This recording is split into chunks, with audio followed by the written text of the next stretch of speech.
Do you think it's easier to build a business with or without a partner? And some people would say without, because they don't have to be accountable to somebody. They don't have to worry about anyone but themselves. But I don't agree with that. Why did it work so well for you? Because we really figured out our roles in the relationship. We had the purpose big enough. We also we keep it really clean with each other. Not that we haven't not been perfect over a 19-year marriage and 20 years together, but we have the courage to talk about every single little transgression that we have ever done against each other, and we work through it. And sometimes you're angry at first, but then you figure out, okay, well, where can I take responsibility for what led you to do that, or what problem were you trying to solve?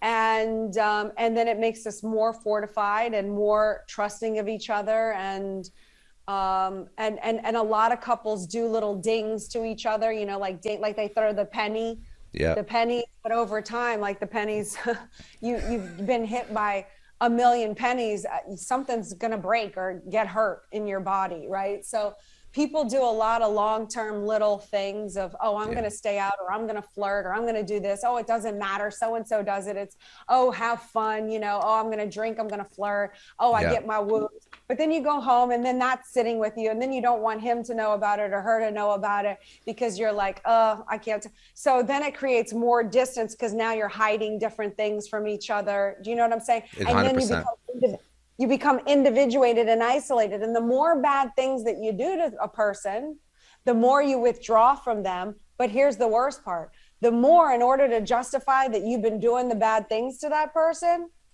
now you're going to pull in different critical aspects of that person to justify why you did the bad thing to them. So now I go out, I flirted, I had too much to drink. I'm with my girls. I'm like, oh yeah, I'm about to turn 50 or 40 or whatever the number. He still thinks I'm hot. Woo! And I'm, but that's not cool. Like, I wouldn't want Grant doing that behind my back. Mm-hmm. But let's say I do that, right? And now I'm like, oh, had too much to drink. I feel bad about that because I woke up late. I had a headache. I was bitchy to my daughter. There's a whole compounding little effect of these little tiny things that, that's just life or whatever.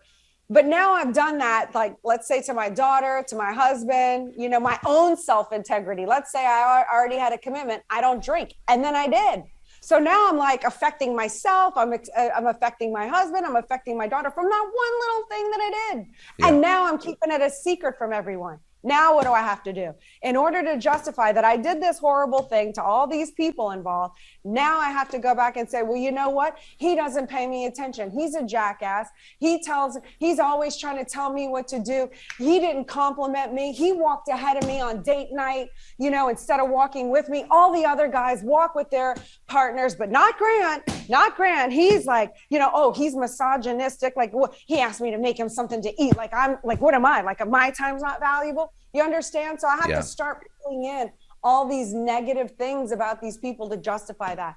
And the thing that's made us successful is, from time to time, we just lay it all out on the line for each other in a space where we can work through it. And then there's nothing there. Like, there is nothing that you can find on me that Grant does not already know. So I get to walk in the light. I'm not worried. I'm not afraid. I have no reason to separate from him. I have no reason to individuate from him, because I'm clean.